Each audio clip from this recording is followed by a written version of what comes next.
Hey, what is up, everybody? Welcome back. Hope you're enjoying your fresh new week. It's Monday. Glad to post an episode here. I had on Dennis Yu. So Dennis was just on Twitter, and I hit him up because I saw another young man being helped by him. So I hit up Dennis and figured I'd get him on the show. He has a pretty substantial following, and he's been on CNN, been on a couple news shows just for what he does. So I figured I'd get him on the show. Dennis, he grew up in America. He didn't really know how to speak English yet. He'd go to the library days in, days out, learning English, getting bullied because he didn't know English and all of that. And now he has created an extremely successful online presence and business. And now really all he does is help the young fellas out and get us going. He mentors. And throughout this episode, you could kind of see that feature in him. He mentored me quite a bit throughout the episode, especially towards the end. He definitely made me think about what I was doing within my business.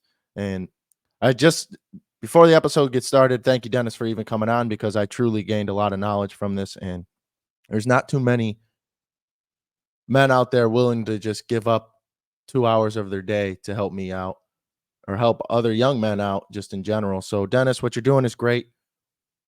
On behalf of young men out there, we appreciate you. We appreciate your mentorship. And yeah, I really hope you all enjoy the show. If you're looking to get some online tips or anything like that, see Dennis's bio in the link below. And yeah, look forward to catching y'all next time. If you want to be on the show, go ahead and send me a DM on X, preferably Instagram. You know, all that stuff works. Like, comment, and subscribe. There's a new shop shirt out. We got a new shirt. I will put that link down below as well. But if there's anything you guys want, anything you guys need, please let me know. I'm here for you. I'm here to serve you. And let's move on to the mission of saving some veteran lives. See you in the episode. Welcome to the Saving 22 podcast, a podcast for veterans. I'm your host, Trevor Blazik. Let's get into the episode. All right, we are live. Welcome, everybody, to the Saving 22 podcast. We have rebranded from Mind Over Matter. This is the first recording. I'm not sure if I'm going to do it as the first episode or second because I am recording tomorrow. We will see. Who knows? But we got Dennis Yu on. Yeah? Is it you, right? It's you, just like you and me, Trevor. All right. Sounds good. But yeah, Dennis, I was following him for quite a bit on Twitter. I joined Danny Lanebrant's. I think that's how you say his name. I joined his community like 2 years ago, something crazy like that. Wasn't too active in it, but I knew who he was. And then recently I saw he was on a keynote speaking event where you attended. And I was like, oh, well, nice to see him come from just a guy who had a community to a guy who's now speaking in front of people. And I think that kind of speaks to what you do. And I kind of noticed it from afar is you're building up a lot of younger men, younger entrepreneurs. And I saw that when you wrote it here in your bio. So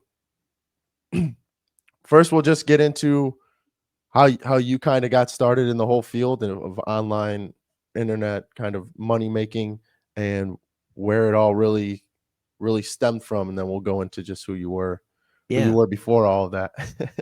Yeah. Well, I was the one who put Danny on stage in multiple. Oh, wow. Okay. And I put a lot of people on stage. And it's like my way of like getting back at the people who judged me and said that I could never be successful and whatnot. Did you know, Trevor, at 6 years old, I didn't speak English? Oh, wow. What were you speaking? I spoke Chinese. Oh, wow. Okay. And my parents spoke Chinese to me in the home, and they knew, and I give them credit for this, that if they were to speak English to me then, I probably would have a broken accent. So they intentionally spoke Chinese. And so when I went to school and I didn't speak English, kids are mean, they made fun of me and they called me all sorts of things. And they said my mom's name was Ching Chong. And how was Ching Chong? Your mom Ching Chong. And her name was Young Chen, but you know, little kids can't say that. And I was put in the group for kids that were retarded. That's what it like today. That's a derogatory term, but for the ones who are slow or whatever the word is for mentally retarded. Okay. Cause I didn't speak English. It didn't mean I was dumb, but I was constantly made fun of and it was terrible. And I vowed I was going to learn to speak English better than all of them. And so I studied and I learned. I went to the principal's office because kids would say, hey, if you really like somebody, tell them they're a this. And I'd go up to someone and say, hey, you're a this. And it was not the word I would want to repeat here. Yeah. I had no idea because it was like this fun game. These kids would come up because they learned that I was naive and they could just trick me into saying certain words. You can imagine like how that went down, right? Oh yeah. And then I had this huge distrust because you're trying to trick me, right? Hmm. So I became sort of like a loner recluse because I didn't like being tricked and made fun of. Because then they trick me and then they'd all laugh, and I was never picked for the sports teams. I was like a Hmm. total loser. My clothes didn't match. They came from Kmart, if you remember that. That's like Oh yeah. worse than Walmart. Like I was not cool in any way. I was short. I was fat. I had no friends. I didn't speak English. I mean, I spent all day with the handicapped and mentally retarded kids. Like Yeah. The odds life, are stacked against you. it's pretty bad. Like my life sucked. Okay. Like there's nothing cool to look forward to except maybe like the school lunch, which I actually didn't think was that bad, but whatever. So I decided, this, I don't really know what I'm going to do, but I'm going to figure out how to speak English because no one's going to, like, I'm just, like, I'm one of those people. Are you like this too? Where like people tell you can't do something and well, that makes you like try 5 times harder. Oh yeah, no, it's the podcast. Like when I first started, people were like, "Oh, look, he's just doing a podcast. Like, he'll never be Rogan," or I, stuff like that. And I just know yeah. people have that opinion, and that the support helps me through it. I mean, we were 25, 30 episodes deep, and an old buddy of mine from the army texted me and said I was better than Rogan. I Yeah. didn't ask for a text. I didn't text him first. He just out of nowhere texted me Yeah. that. And that's the type of feel. Like there'll be 1 or 2 people that can see the vision with you, and that just Yeah. drives me forward. But yeah, there's definitely times. I mean, my family was one. I hate to say it, but it just kind of Yeah. they didn't really say, "Hey, you won't make it," but there wasn't Yeah. the level of belief I expected. Yeah. So when people underestimate me, I turn that into energy to succeed. Now, initially, it hurts, right? I don't think anyone can be so tough to claim that it doesn't hurt when people reject you Yeah. or say things like that. But then you think about it and you realize, you know what? They don't know what they're talking about. And the game has only just started. It's not like I've already lost, right? We're still in the first quarter on all these things. So I learned to speak English. I went to the library 8 hours a day, every day, even on the weekends for years. I didn't have any money. So I would just hang out there. And then I'd go to Barnes and Noble or B. Dalton or Crown Books, the bookstores, and I would just sit there for hours and until my legs went numb, just in the aisles, reading magazines, reading books. I just read books and books and books for years. I read 4,500 books. Wow. And I learned English so well. I even had a dictionary, an Oxford Unabridged dictionary, and I studied that for a couple hours every day too. Like I'd even bring it with me into the toilet, right? And I'd hold it on Wow. my knees and read the thing. Like I was just like, I'm going to learn English. Long story short, I represent California in the National Spelling Bee in Washington, D.C. in 1988 and made it to the quarterfinals representing California. And then a little bit later, I became a public speaker representing tech companies like Yahoo as a search engine engineer. I went to conferences, and engineers generally don't want to speak. The stereotype is Yeah. true. But I learned how to speak. I went to Toastmasters and practiced there, just like I was reading books. And I learned how to speak without being afraid or having fear. And now I've spoken on stage 850 times. And I bring other people who maybe don't know how to speak on stage and to share their story and to build up their brand and to build up their agency serving local service businesses because we have a technique, because it's a skill like anything else that you might learn. But you have to overcome all the head trash you have to be able to get there. And I'm Yeah. living proof that it's possible. Yeah. What would you say made you I know you said earlier just to kind of go prove to other people and like your get back at them by helping other people do this as well? Is that just like the major motivation to help all the other young men online to overcome, or do you have any another one would be, do you have any kind of vetting process? Because there's some kids that will listen, there's some kids that won't. Is there any vet Yeah. processing to that? Yeah, it's really simple. Can you make a 1-minute video? Can you pull out your cell phone and make a 1-minute video about whatever the topic is, something that you learned, something you did, something you observed, or just anything? That's it. Can you do that? And can you do it consistently? Can you make one every day for a week? Even though there's all the excuses. I mean, come on, Trevor. What's the excuse? Can you not spare one? Are you so busy you can't spend 1 minute each day for a week and then you just post it on Facebook? How Yeah. hard is that? All the Yeah. excuses. I can't tell you all. I mean, I can tell you all the excuses, but that's the easiest way to tell, because that's the sign of someone who just won't do something. I'm not looking at their intelligence level. I'm not looking at like how well they know how to build websites or be a podcast host or know local SEO, or like those are all complex things that happen later. I'm looking for the simple signal of, can you make a 1-minute video? There's no excuse about that. Oh, my hair, I'm tired, the Wi-Fi isn't good, I need the new iPhone to do this. Like, there's so many excuses. But literally, those people who can make a 1-minute video and get beyond the judgment, because that's why people don't do it. They're afraid of being judged, right? Yeah, I got high school friends that'll look at my videos, or even my family that'll look at my videos, and yeah, Yeah, there's my people that are gonna videos are say cringy. something. The Yeah. first videos I ever made are awful, and even the videos I make today, I'm like, I don't even wanna watch them, but I do Yeah. it anyway because it's not about me. It's not like people follow me because I'm a handsome celebrity. It's because I have good knowledge to share, and it's worth it, and it improves their lives. That's why they listen to me. I don't even Right. have any hair. People listen to me. Who cares? You know? The only one who cares about that would be me, Right. It and it's still the only one that cares about it and matters would be you. Because all right? the other people, those they really don't matter. If they're looking at my hair or how I talk over Yeah. what I'm trying to tell them, that's not the ideal person I'm trying to talk to anyways. They're But I superficial. could tell, right, I could have a I could stain on look my at myself. shirt, and they're gonna judge me for that. You know what? Screw you. You're not in my Yeah, audience. and I think that plays, how you grew up plays a big role in that, 'cause I was the same way. I had 1 pair of shoes each school year. I Yeah. had hand-me-downs from my brothers. I didn't have much that was new.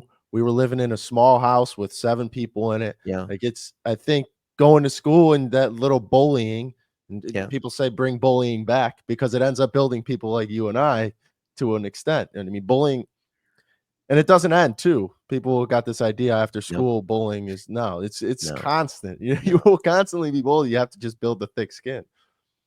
The world is made up of that. And I Mhm. don't not I'd not say that bullying is good, but I'd say that for the right person, it is a crucible that makes you stronger for the right kind of person, like those Mhm. people listening to this podcast. But for most people, bullying or any kind of, challenge or it results in injury, and they get worse because of it. So I think it depends on the kind of person.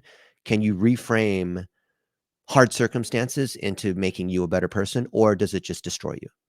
Yeah, I think, yeah, you need the mentality to be able to deal with it, because without it, yeah, you crush the person first with the bullying. Like you said, it affects everybody. You could say it doesn't, but when someone You talks about my lying. hair, I'm like, Yeah, dang it. yeah. But then you need You that at least you mental have framework. hair, so, whatever.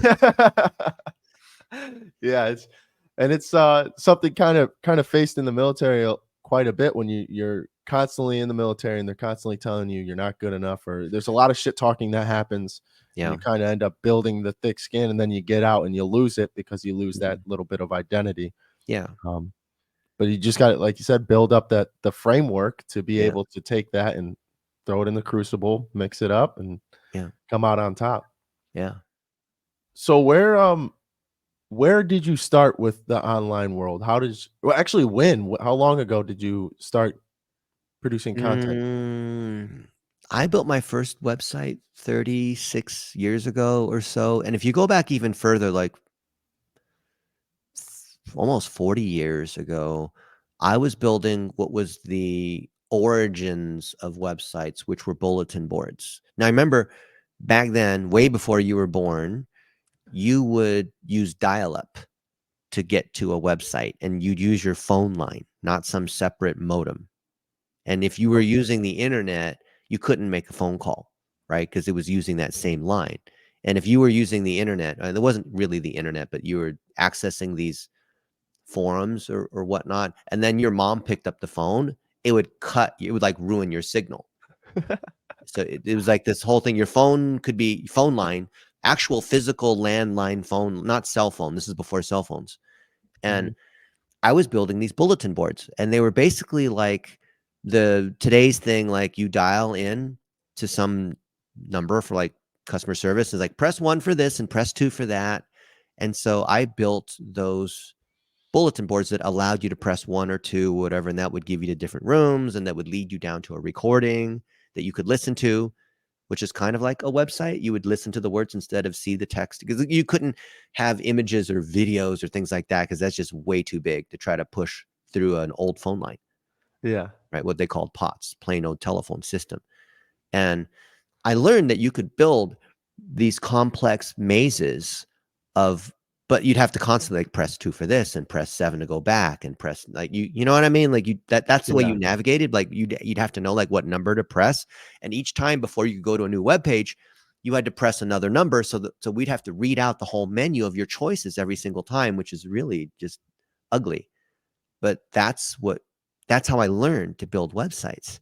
And I got pretty good at it. And as the technology evolved into different versions of HTML and software that let us build websites better, my websites got better and better. And there'd be things like CGI to enable forms, and dynamic HTML like HTML4, and taking credit cards, and like all these things and now modern day apps and all the sorts of things, WordPress and all ClickFunnels, whatever, that allows us to do, StreamYard, all these things that make it really easy, where you just have to click a button and you don't have to write any code. Back then, to get anything done, you had to write all this code. Yeah. If you can imagine what that's like, right? So that's how I learned as a programmer to build stuff that today people just click on a button and it's like, it's so easy. You want to have a Zoom call, just click on the Zoom and that's it. Yeah, but it was a lot harder than that back then. Okay? Like, I know it's like easy. Like, it's so easy, Dennis. Why are you making it sound like it's so hard to build a website? I can generate one in 10 seconds on Wix using the AI. Like, yeah, I know, but that's today. Okay. Yeah. Okay. So you start out 30 years ago. You're involved pretty much in the evolution of the whole field then. So you're seeing everything I was come with up the and people who invented a lot of the core technology. Yeah. I played Wow. Frisbee with them, or, Yeah. hung out with them in the restaurants, or played, just like these were people that I knew. And back then we didn't know. I mean, we knew the internet would be a big deal, but we didn't know it'd be as big as it is here. Like, otherwise, it's like crypto. Otherwise we would have, like, done something earlier. Yeah. Right? Yeah. Yeah. Okay. And when you're starting out, because like we were just saying before, you see the end product. Yeah. Online, you see the end product, and that's part of the reason why I started podcasting 2 years ago is because I wasn't the end product, and I knew I wasn't the end product. Right. I knew this was going to be a journey. People were going to see who I was at the beginning, and then see me at the end, and that's what I wanted to show people. Yeah. And you don't go back and look at that. You don't go back and look at Kevin Hart when he was starting out in the comedy rooms doing stand up. Yeah. Constantly. Yeah. And so what that journey you had, everybody faces challenges. It's something you just can't get away from. Did you have a simple kind of framework to get through your challenges? Because I just recently found out I just need like a base belief system and base framework to get through any challenge I face. Because the challenges are all going to be different. You're not going to find the same one typically. Yeah. Yeah. But the belief system will help you shape the whole. Every time you face a challenge, you'll know how to get over it. Did that start early in the career, mid-career? Did it ever hit you in some random way? You're like, oh my gosh, now I gotta it's like start facing these head on. I'll tell you what happened, and you won't even believe it, and I don't even believe it to this day. And then from that story, I will tell you what the framework item was that I learned only years later. So I dropped out of high school. Most people don't know that.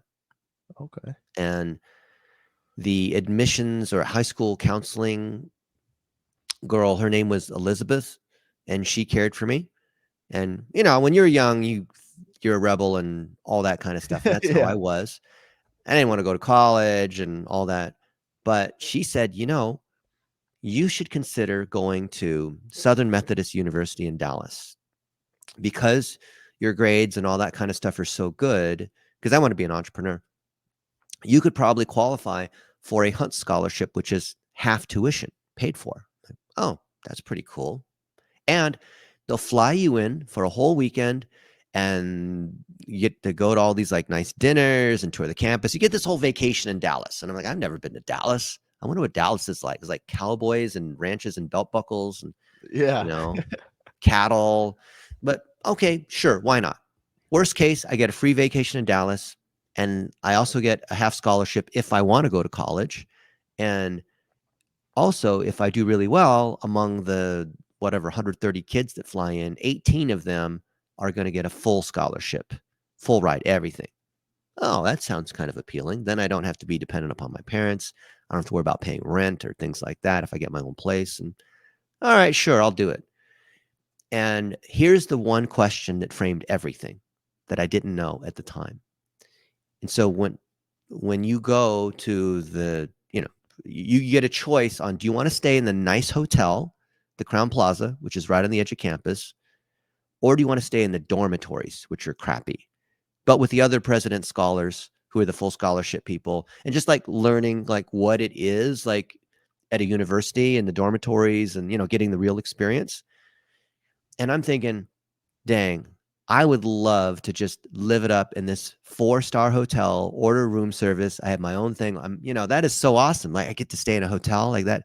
If you've never stayed in a hotel before, like you're young, like that's pretty cool, right? Like you're important. You Yeah. have your own hotel and it's a nice hotel, right? It's your own Oh yeah, the room. same thing just happened to me this yesterday, Wednesday. I went Yeah. to a veteran conference for a veteran fundraiser for golf, and they paid for my hotel, and I was still that way. I've stayed in plenty, but they paid Yeah. for it. It's like, wow, It's this is just nice. incredible. You feel Yeah. like a boss when someone buys your hotel room.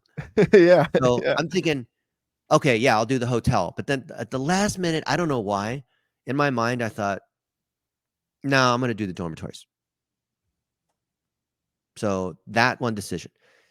Now, when I got there, we had this big like ballroom, everyone's dressed formally with ties thing. And I could see all these students. Some of them had their parents.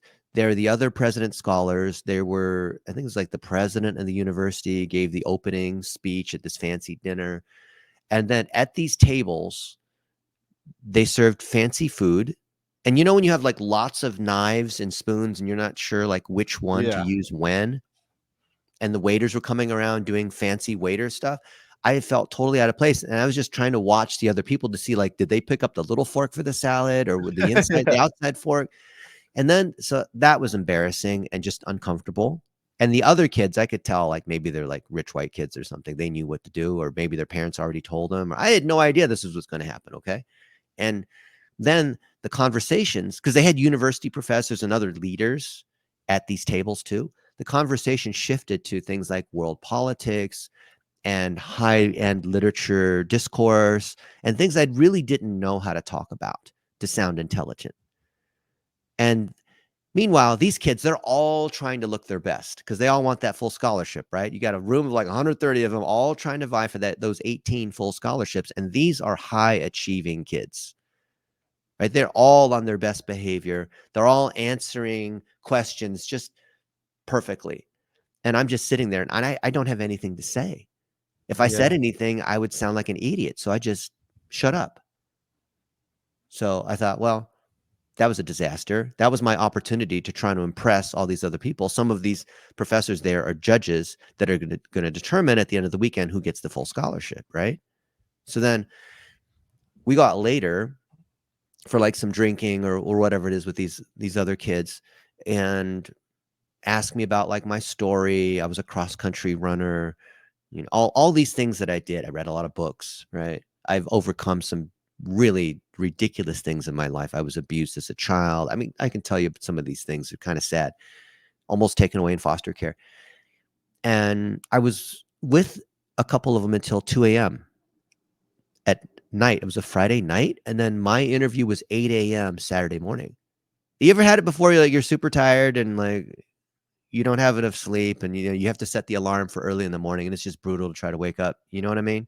Yes. Yeah. So I set the alarm. I think my thing was like 8 a.m. So I set the alarm for like, I don't know, 7:30 to try to wake up, maybe take a shower, and then go from the dormitories to where the interview was and try to find the right building to go to and the right floor and the right room and all that. And I don't know, maybe I slept through the alarm. Maybe I set it for 7:30 p.m. I don't know, whatever it was. Like when I woke up, I woke up and I looked at at my phone and it said 8:02 a.m. I'm like, holy shit. Holy shit. No. I'm my hair's all like this, and I'm still wearing my clothes from last night, which is like a t-shirt and whatever. I'm thinking, I mean, what would you do, Trevor? Would you like take the extra 10 or 15 minutes to like shower and look nice? Or would you just run over now and probably end up being like 12 minutes late? Because if I I would, just I would, yeah, quickly try and make myself look presentable. so I decided, you know what, screw it, because I think I only have like a 45-minute slot. So Okay. if I shower and put on nice clothes and all that, by the time I get there, there'll be like 10 minutes left. So I'm probably not gonna get the thing anyway. So Yeah. I'm just gonna, you know what? I'll just go over there, and if they judge me, fine. It was my fault. I probably wouldn't have gotten it anyway, but at least I should have had a shot by like waking up on. I mean, it just makes me look disrespectful and Yeah. unorganized to like not even be able to show up on time. And like, I'm sure all the other kids are looking perfect with their beautiful tailored suits and all that. 15 minutes early. Like, okay, fine, fine. So you ever had it to where it's like, you know what? I'm probably going to fail this thing anyway, but I'll just go ahead and do it. Yeah. Right. So I did. I'm like, okay. I put on my shoes. I'm still wearing my rumpled shirt from yesterday, throw on my running shoes, sprint to wherever, it was like a quarter mile away and get to the door of the conference room. I'm still huffing and puffing. So I'm thinking, should I try to like wait for 10 or 15 seconds to try to catch my breath? Or do I just bust in? Yeah. So I'm already like 12, 13 minutes late. Like, what more is there? I'll just bust in, right? I go in there and immediately I see this table. And there's one seat for me on one side. And on the other end are all these people that have been waiting this whole time. These professors, Yeah. these are like university officials, right?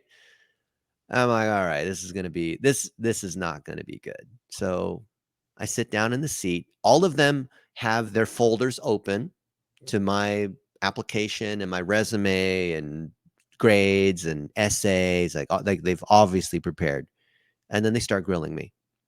There is a professor of history, and he says, given the war in Kosovo and what's going on there, if you were the president, what would you be doing about that? And I'm thinking, I don't even know where Kosovo is. Like, Yeah. that's somewhere in Eastern Europe. Is that right? I'm sorry. I don't know. I'm not going to try to bullshit you. I don't know. Okay. Yeah. And then an English literature professor. Like, these are all professors in their area. So you can't bullshit them because Yeah. they're asking questions about the thing that they teach. Okay. I'm not going to pull one on any of them. Yeah. One of them is a literature professor. Says, oh, I see you like science fiction. You listed some books by Isaac Asimov. So in this one book by Isaac Asimov, if this thing happened, how do you think the story would have turned out? Oh, I think it would have been, I don't know. I'm like making stuff up. Okay. It's just not going well. And meanwhile, I'm exhausted. I didn't sleep enough. I'm cognizant of the fact that they're all dressed nice and I'm not dressed nice. And I'm thinking, okay, this interview is going to be over in like 10 minutes. So I'll just like try to make my way through. It's like, being in the third quarter and you're down by like 30 points. Like, you're probably going to lose the game, Yeah. right? Like, at this point, like, what could happen? I mean, you need a miracle. And then this kid who went out with me last night or the night before, the night before, his name was William McKinney, and he goes by the name Bubba because it's Texas.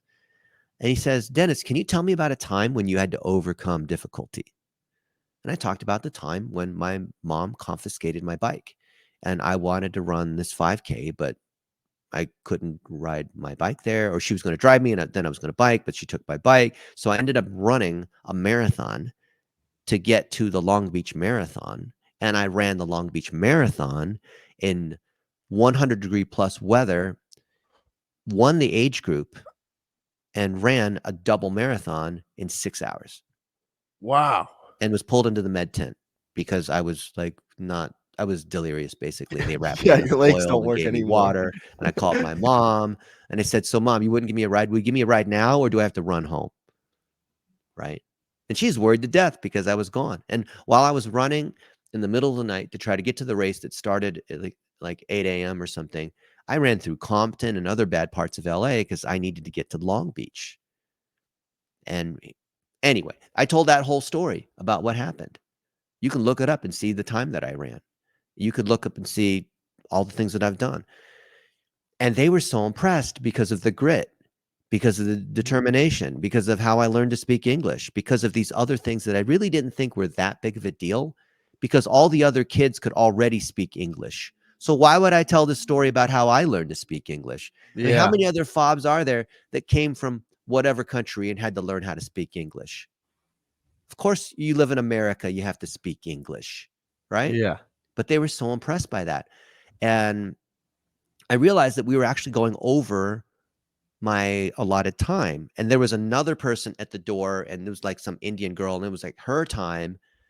But we went another 10, almost 15 minutes past, eating into her time. And I'm sure she's all dressed nice and ready to go and Yeah, ready to like showed up. sound very Yeah. intelligent, right? And she's probably wondering, like, how come these guys talking to this guy who's clear, like a homeless person? Why are they still talking to this homeless person when it's time for my interview now? Yeah. But I got the full scholarship.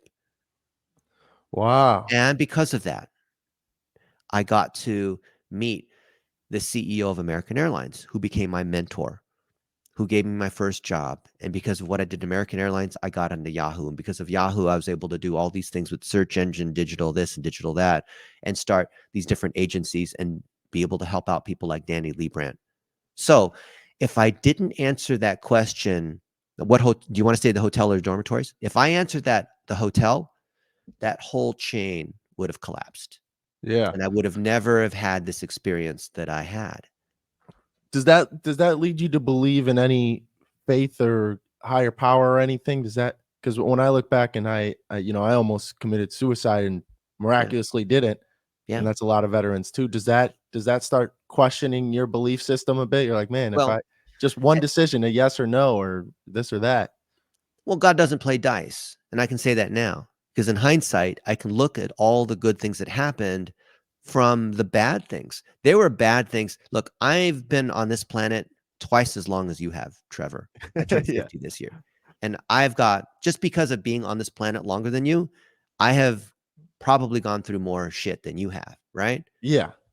And that's why Yeah. I love talking to old people because that means they didn't die. They're still, and I can kind of learn from their stories and not Right. have to make the same mistakes. But back then, when I was young, I thought I rule the world and I can make my own decisions and I don't need to listen to these old people. They're not relevant. All that kind of stuff, right? Like I'm invincible. Because I mean, I'm sure you go into the military, like you think you're invincible, right? And then people around you die, and then you realize that's not really the case, right? Right. And then you start realizing things that are coincidental. So I've had a lot of amazingly good things happen to me that were coincidental, at least that I thought, but enough coincidental, amazing things have happened that I now believe there's a higher power. And now I believe that that's God. And now I believe that Jesus is in control. And now I Yeah. believe that, yeah, there's a devil. I believe in bad things that happen, but I believe that you have access to the most powerful being on the planet, God, who you can ask for help and will do things for you that you don't even deserve. And Yeah. things that appear bad to you right now, when you look later down the line, we're actually setting you up for something bigger and better than you could ever imagine. Right. And that's I mean, you just explain everything I went through pretty much. It's like there's just so many coincidences adding up. There's so many times I almost lost my life. Told the story. I've flown over. It was 10 hours to Germany, then 8 hours to Iraq, then 8 hours back, then 10 hours back. So I did 36 hours of flying. No mark on me. It's completely safe. Did it again.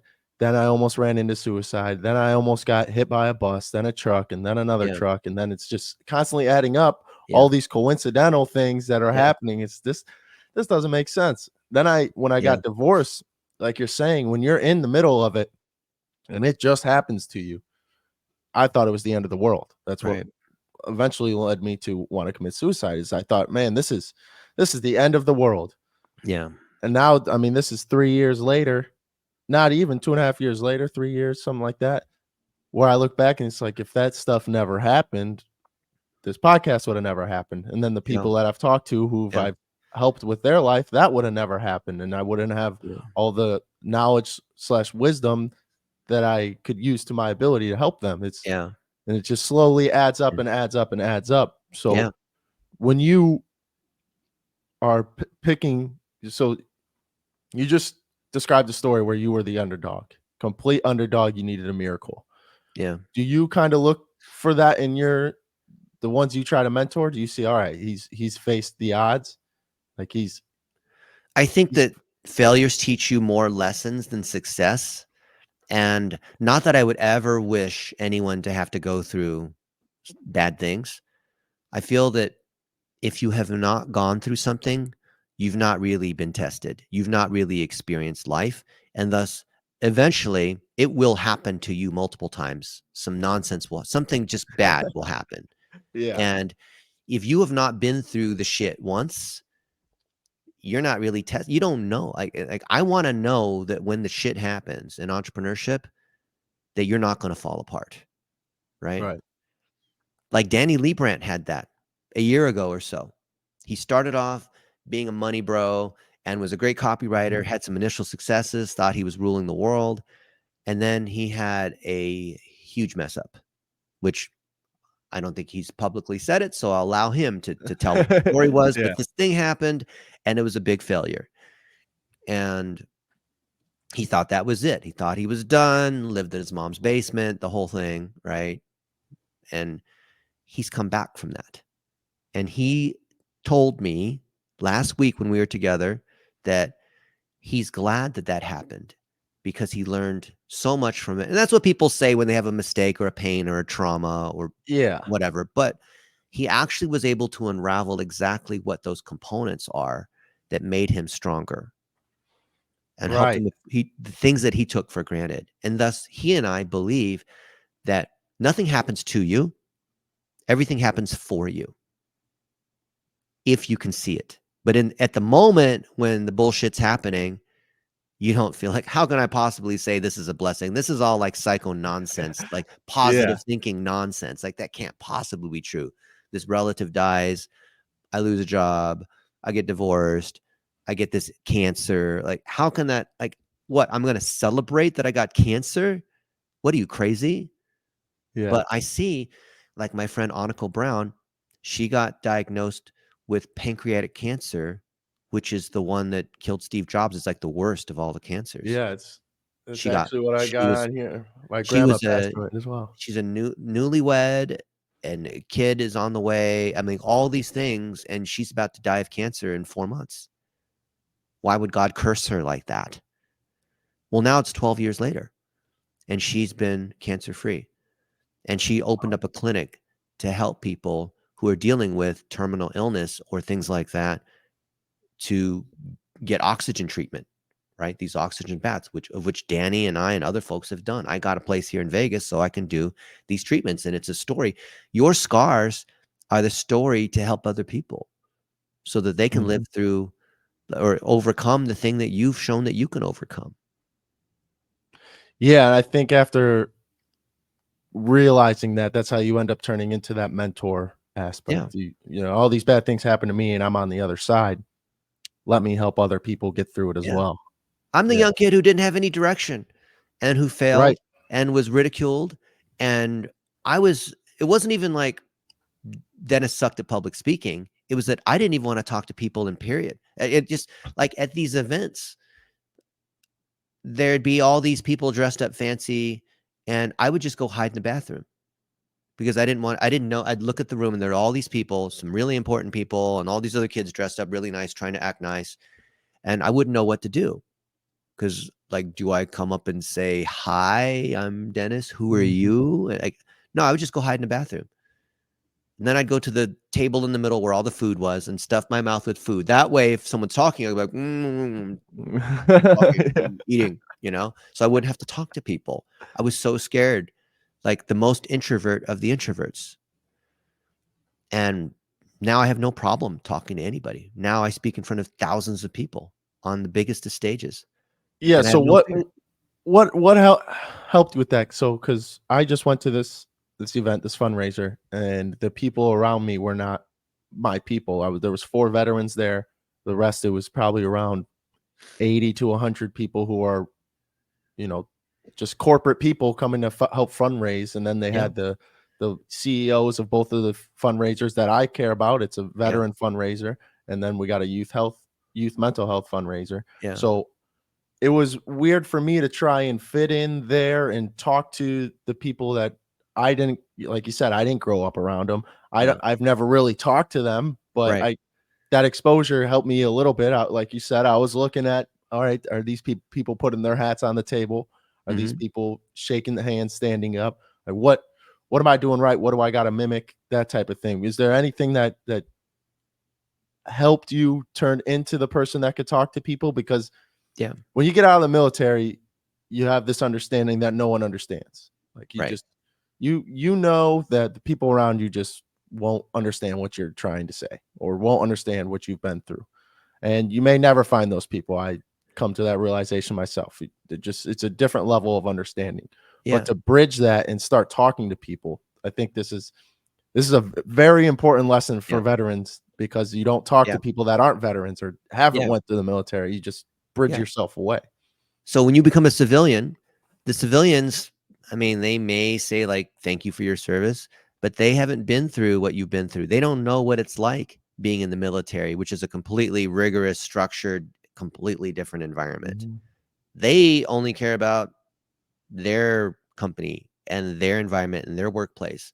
So when it comes to fear, like fear of public speaking or fear when you're meeting a bunch of new people, like at this mixer thing you're talking about, this event, these other people come from different contexts. So that anxiety or fear, I've learned, comes from a lack of knowledge. So something that you know a lot about, that you're comfortable with, there's no fear.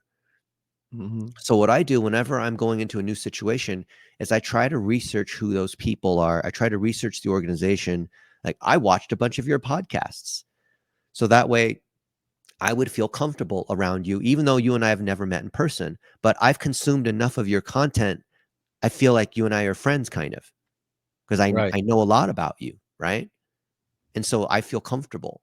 So number one is getting enough information about the situation that it doesn't completely eliminate, but reduces a lot of the nerves and anxiety and that kind of thing. And that's a big thing for public speaking too, to be able Yeah. to not stumble or be afraid. And if Yeah. you know your presentation, you know your presentation. Nothing can say, no Yeah. one If can you say know your anything about it. material, then that's great. You can deliver a great presentation, which is a tactical kind of paint by the numbers recipe kind of thing. But number two, which I think is a bigger realization, which can only be built when number one is done, which is do your research and know your thing, is when you realize all these other people are on my side. They're not enemies. They're not here to judge me. Like, you're not here to try to shame me and make fun of me. You're here to extract good things, and you want to share with your veteran community. And the idea of Saving 22 is you want to help these other people. And I'm a military supporter too. And I love seeing young adults start agencies and build a career when they get out of the military and that transition into civilian life. And when you have this realization that, wait, those other people listening to Trevor's podcast are actually on the same side as me, and we're kind of like friends, even though we've never met, even though someone's like watching, but they identify with the same stories that we have. and they come with a predisposition of optimism. They assume Mhm. that our conversation is worthwhile to them. Back to the thing we just said before, where you know that if you realize that things are not a coincidence and everything happens for you for a reason, that people are placed in your life for a reason, even though you don't know what it is. But when you realize that's the case, things that happen to you when you go to Costco and you meet some random woman in line and you strike up a conversation and you have the intention, like, okay, God placed this woman in my life. There's something here for me to learn. There's something for me to know. All kinds of things that you would have otherwise missed, all kinds of amazing good things start happening to you. And then you start saying, dang, there's all these amazing coincidences that happen. And other people that are cynical say, well, that's because you came in there with an optimistic attitude, and therefore it's a placebo effect because you just believed that Yeah.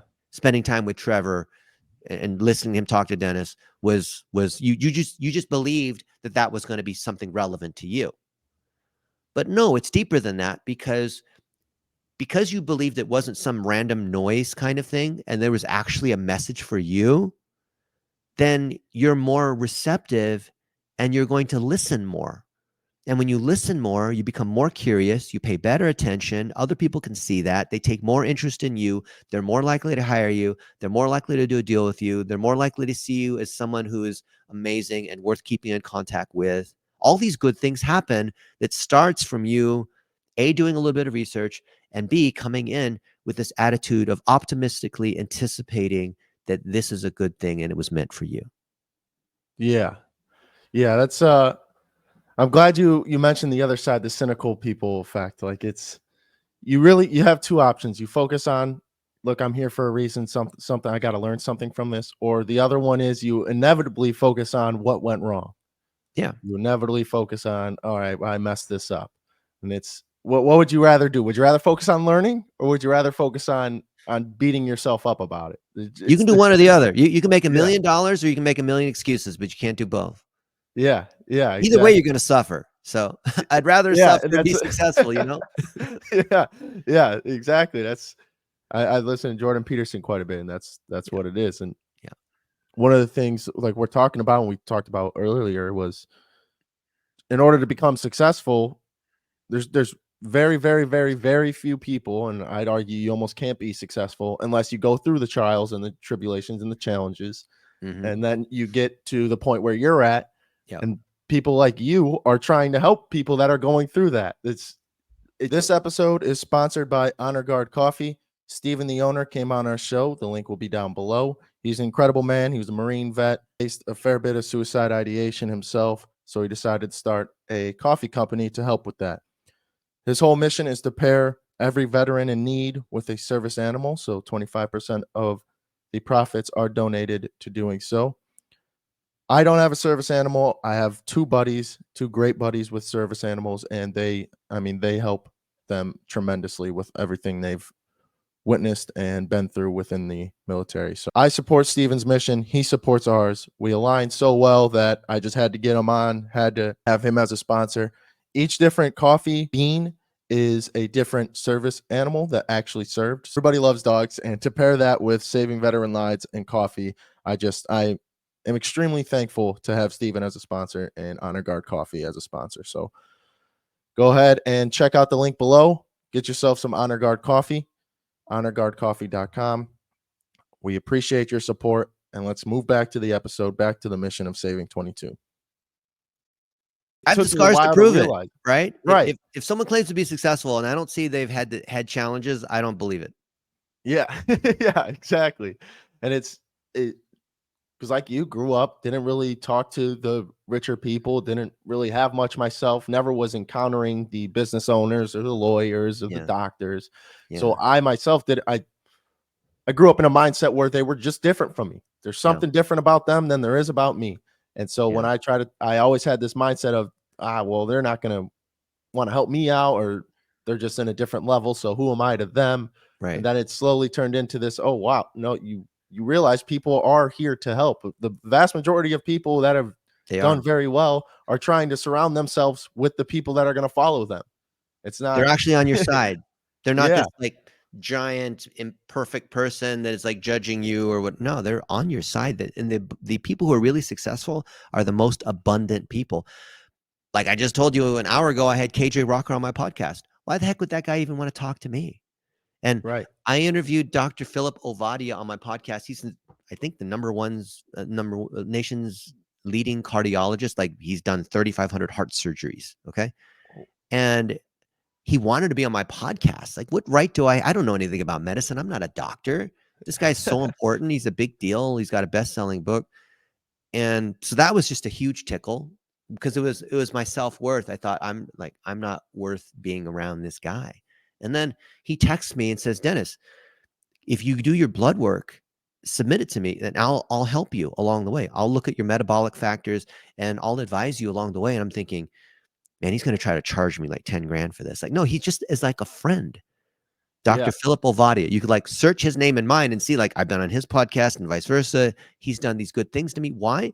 Because he's on a mission to help Americans who are like 66% obese or something ridiculous and in Right. horrible health. He's trying to help America because he's already successful. He doesn't need to make money off of these other people. So he truly is honestly trying to help me.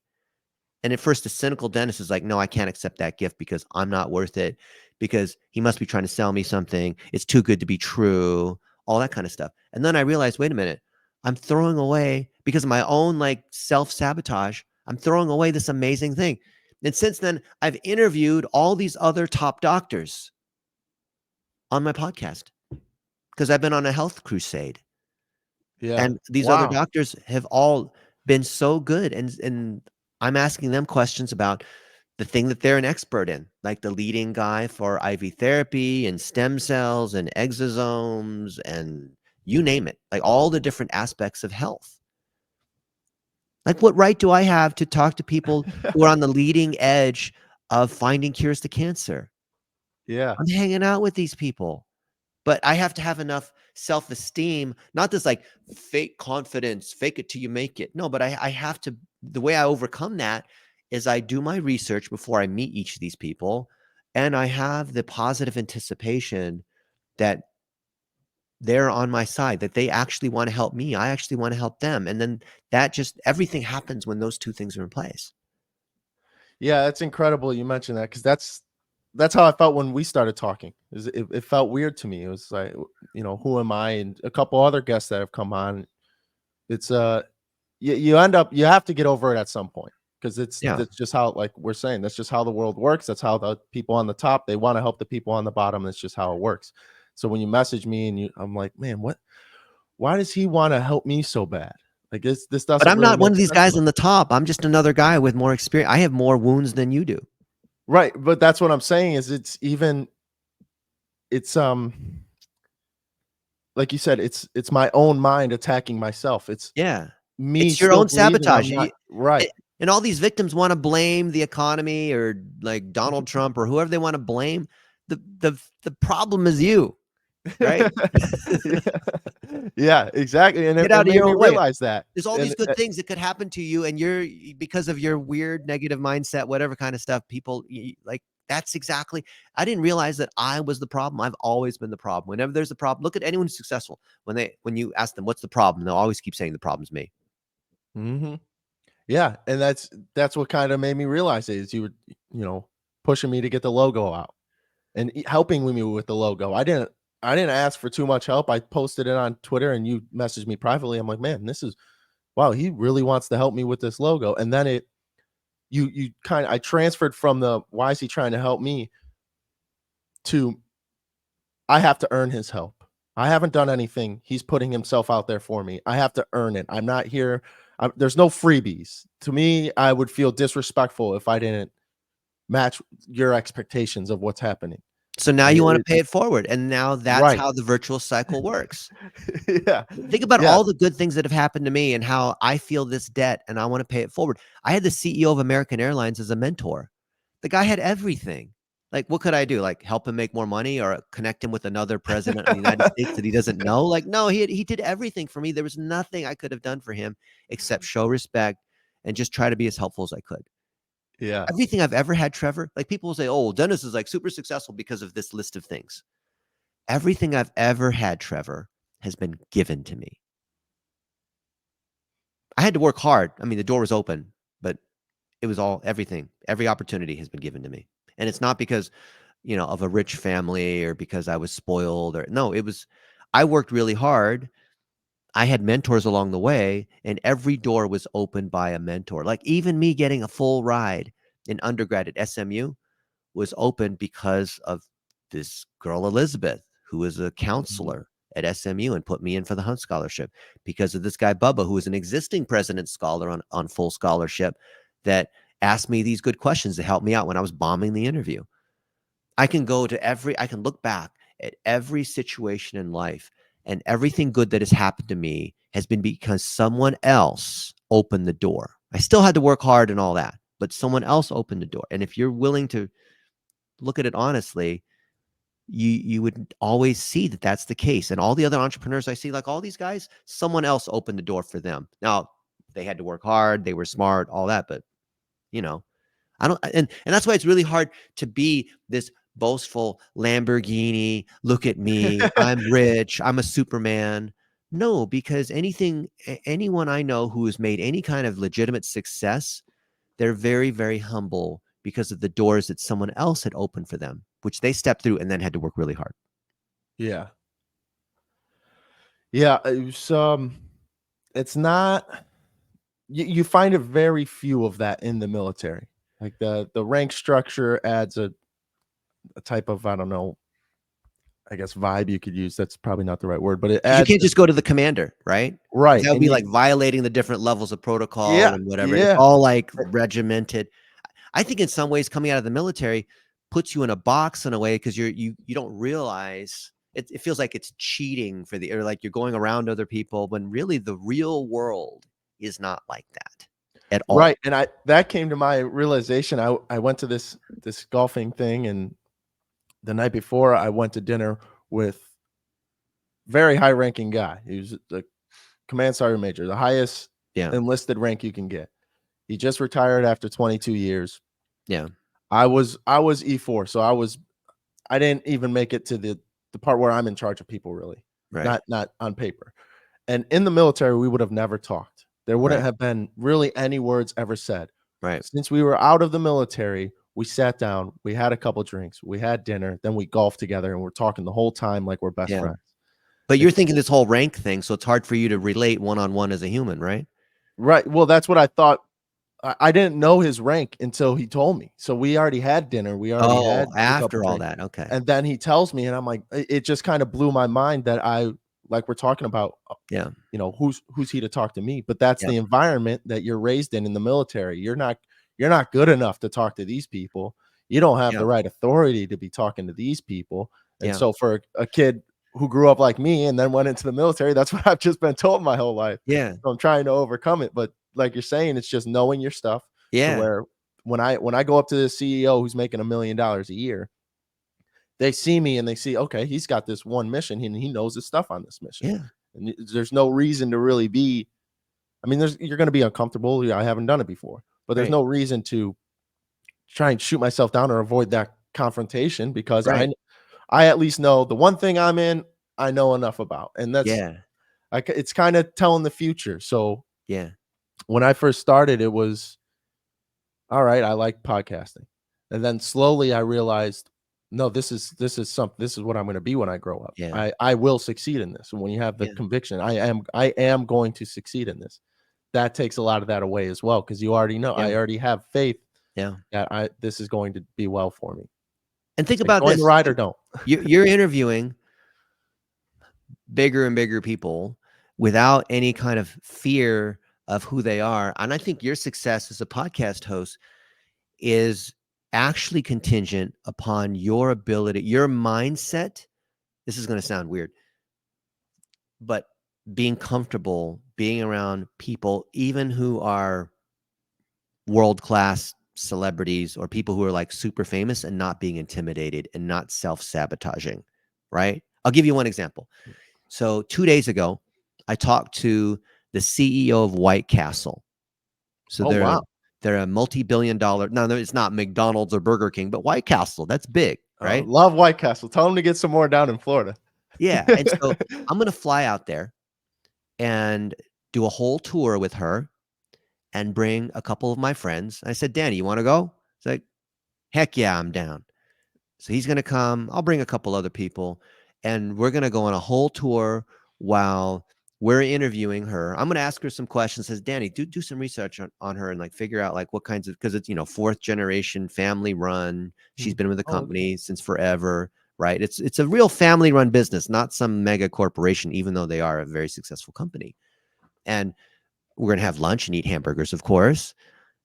Now, the Dennis of a long time ago, the young teenager Dennis, would be just way too intimidated to talk to the CEO of a big company, right? Yeah. Again, who am I? Yeah. And so that's the number one thing that I think we just have to address. That's the elephant in the room. That's the key for you, for me, everyone that's listening or watching, is how do you overcome that thing on I'm not worthwhile, I'm a piece of shit, I'm not worthy to talk to them, I don't deserve this success. And this is not like some Tony Robbins motivational speaker, pretend you don't have any problems, just assume you're already really successful. I'm not saying that either. I'm saying, like, when I talked to some of the folks at White Castle, I did some research about the company, and I learned some things about their family values and what they stand for, and how when they opened their first White Castle, they thought it's a right of any family to be able to feed their kids with a wholesome, warm, nutritious meal. That the whole thing of White Castle was founded upon that. And then how do they scale that? And how do they hire the right people who have the same beliefs? And that's why they're not Jack in the Box or whatever, Del Taco. Like, that's why White Castle has a stronger positive brand than some, like, whatever random, fast food chain, right? Yeah. You can tell it's different. And so what is it about that? Because most hamburger restaurants, they stop at one location and that's it. So what was it that caused White Castle to grow to, I don't know, 350 locations or whatever it is, right? It's because of the leadership and the culture from a family-run business that believed in families should be able to serve their kids a hot, delicious, affordable meal. And I know this sounds like some PR thing or whatever, but it really is. It truly is. And so when we're sitting down with Lisa eating White Castle burgers in the White Castle headquarters in Ohio, and just walking and talking with her and having a conversation, she is on a mission. Like, obviously they're already successful, but they don't think their mission's done. Like, you're saving 22, the mission's never done, right? Right. They still want to do more things. They still want to expand. They still want to employ more people. And she sees being on my podcast or YouTube as a way to further the joint missions that we have. It just so happens to be that I have 1 million followers on social media, which is a plus for them, right? So they see it's like, oh, it's probably worth it to talk to Dennis because, you can put it on YouTube and Facebook and all this, right? Right. And they want to reach a younger audience. And so I'll probably even cross-reference you with when I talk to Lisa. Wow. Because big companies want to reach younger adults, and that means podcasts and social media, right? Not billboards and TV ads and stuff like that. So it actually makes sense for everybody, right? Yeah. And it's fun, and I'm going to have a good time. I'm already anticipating we're going to have a great time. Yeah. Yeah. And like you're saying, you have to surround yourself with other successful people. And at the beginning, would you be intimidated? Let's say that, hey, Trevor, tomorrow we're going to fly to Ohio and hang out all day with the CEO of White Castle. And let's say you weren't prepared, but for some reason you were able to make the flight and you came there. And then we go into the headquarters building and there's this huge lobby. And we're like, oh man, we're in the lobby of this big company.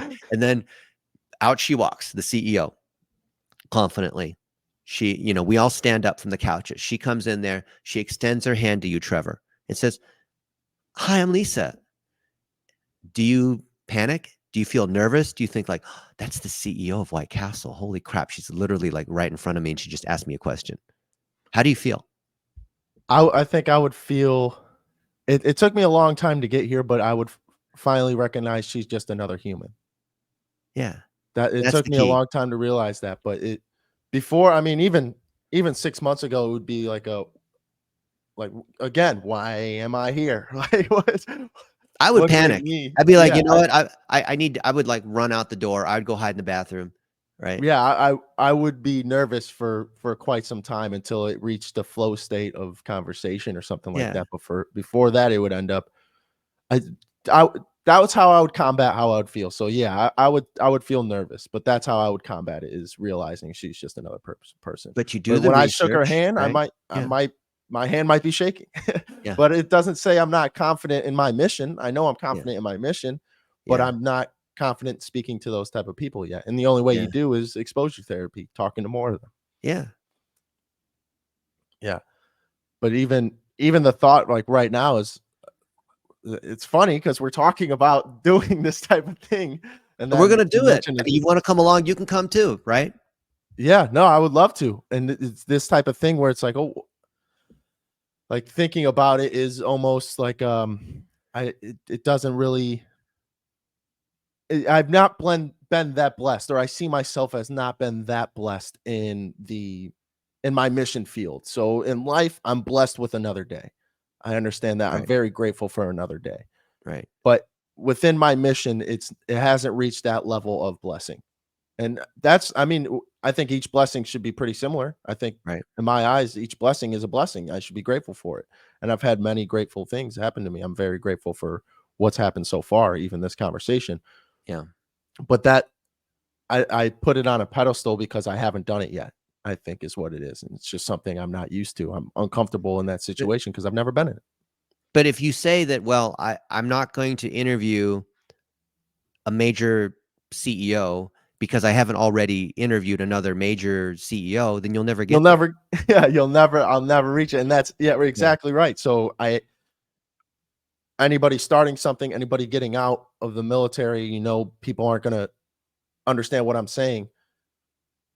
What I've realized is they're not understanding what we're saying because we're not telling them. We're not, and that's why so many end up committing suicide, is because we're not explaining it well enough. So if Yeah. I can't explain it well enough to them, why are they going to listen?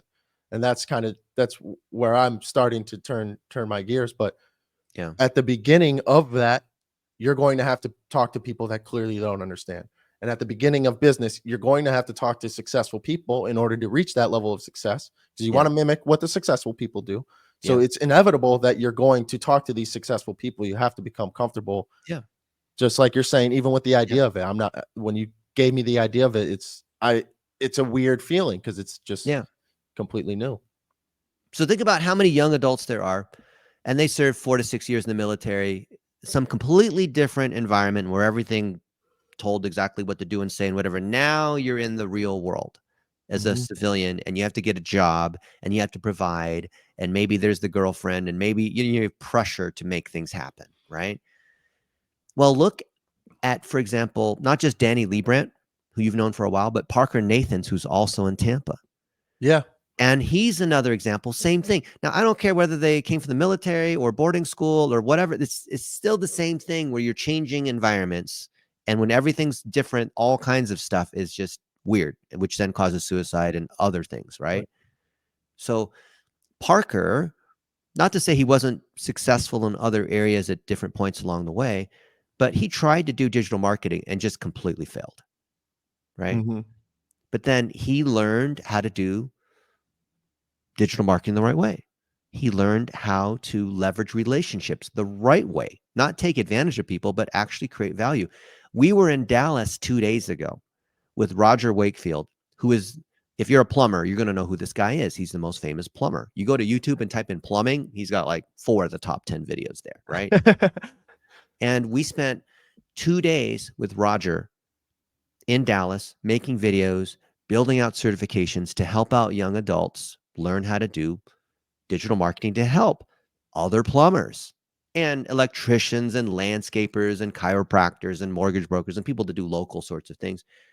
And because we have Roger here, who all the other plumbers respect, then when we make content together with Roger, like we do a live stream to his 600,000 on YouTube or whatnot, all these plumbers come and say, "Hey, we need help with our digital marketing. And they already assume that we're good Right. because we're with Roger in his studio doing all this kind of stuff. And that's Right. this is the culmination of all the things that we're talking about, which is that trust that we've earned by associating with other people. And we've taken the same thing. And Nielsen Silva runs a $14 million a year pool company, building custom pools, servicing pools, got software for pool companies. Like, he's the guy at the conferences for pool builders. You'll see he's a celebrity among all the pool builders because they all want to be like Yeah. him, right? And guess who Nielsen has as his main person doing digital marketing across all of Nielsen's companies? It's Parker. Wow. And because we've spent time with Nielsen, we were there a couple of weeks ago, and Nielsen drove us around, and we had food. We visited $1 million pool that he was building for this $18 million house. And other pool companies have said, because Nielsen's outright said, guys, and he's talking to his audience of pool builders, guys, if you need help getting your website right and making the phone ring and making sure you're ranking in the Google Maps when someone types in pool builder near me Mm-hmm. or pool builder Tampa, Florida, Parker's your guy. He's just Nielsen straight up saying that on video, on social media, tagging Parker on Facebook. And Parker's gotten 4 or 5 clients in just the last couple of weeks. But it required a mindset shift because Mm-hmm. Parker had that same kind of thing, just like Danny did, where he didn't understand that these people like Nielsen and me and Roger truly want to help people. It Yeah. helps their community and it helps these young adults, get good, because there's so much scam occurring in digital marketing, for example, that training up the good guys to do it right, who's not going to be on board with that? Yeah. And that connection is what takes it to the whole new level, the Yeah. relationship. And So without we it, like interviewed you're saying, Nielsen, but we were in his studio or in his office and did all these Mhm. meetings. And as part of it, he said, "Hey, check out this." He was proud of this new video studio he built out with all the cameras and the soundproofing. And it's nice, right? He's done it the right way. And he said, "Would you like to do a podcast?" And we said, "Heck yeah." Yeah. So we did an hour-and-a-half podcast with Nielsen, which now we're processing and chopping up and all that. And we put it out there. Guess what? All the people that know who Nielsen is, they don't know who Parker is. They don't know who I am. They're going to want to come to us for services, right? Yeah. That's the Yeah. thing. Like, that's what you have learned through podcasting. But I imagine some vet who's just come out of the military and in their mind, they're a nobody, and they met Nielsen and found out that Nielsen was the guy for pool building, they wouldn't know how to behave. Right. They don't have the And I context. didn't. They haven't And gone through the training on how do you, it sounds ridiculous to say we need to train people on how to deal with people, but we do. yeah, especially you already have this training of, when anybody of authority came across our shop or wherever I was working in the military, you stop everything. If they walk through the door right now, I would have to stop, stand up, say a few words, salute them, whatever, sit down. I don't say any words. So that's kind of you have to deprogram that part of it because that's how we're trained right now. We get out Yeah. and that's how we're trained. Yeah. So you have to, like you're saying, and no one's gonna, I mean, You're the violating people that chain of are gonna command and help. protocol all day, but we're not in the military anymore. Right, exactly. And the people that are going to help are the people you already have to do that for. So you kind of have to learn on your own the first couple steps to where I could get to a position where I could talk to you and feel comfortable talking to you. So then But you you still could have this, teach like, me. I notice even in your language, there's still this high, like, so much of your language, Trevor, has this hierarchy, like people above and below and bigger and smaller. I try not to use those words, right? But Oh, people who have yeah. come from a No, I military understand. background, they're always measuring like how many levels above they are, and is it a 3-star general or 2-star general or whatever. Like, why? Like, there's this. Maybe you don't notice it, but when I talk to people in the military who have just come out, they're still in this, like, everything is like, before you can talk to someone, you have to know like their level and how many decorations are here. Like, Yeah. that's great and all, but if you do that, the minute you do that, you have limited your ability to interact with them because you've all of a sudden sorted people from high to low. And I don't like doing that. Obviously, in the military, you have to do that because that's how the Right. military operates. But in the civilian world, you played golf with that guy who's a brigadier general or whatever, and you didn't know, like, you would have been violating protocol left and right if he told you in advance that that's who he was, and then you'd have to sir him and all that, right? Right. It was in the military. Yeah. Yeah. Yeah, Or I would have if I knew right away. If I knew right away, that's how I would have treated him. Yes. I would have yeah, said, yes, sir, no, sir, all that. yeah. Right. But I You're don't, an E4. I'm I mean, glad who you, cares? If I'm an E3, now I have to be subservient to you because you're an E4.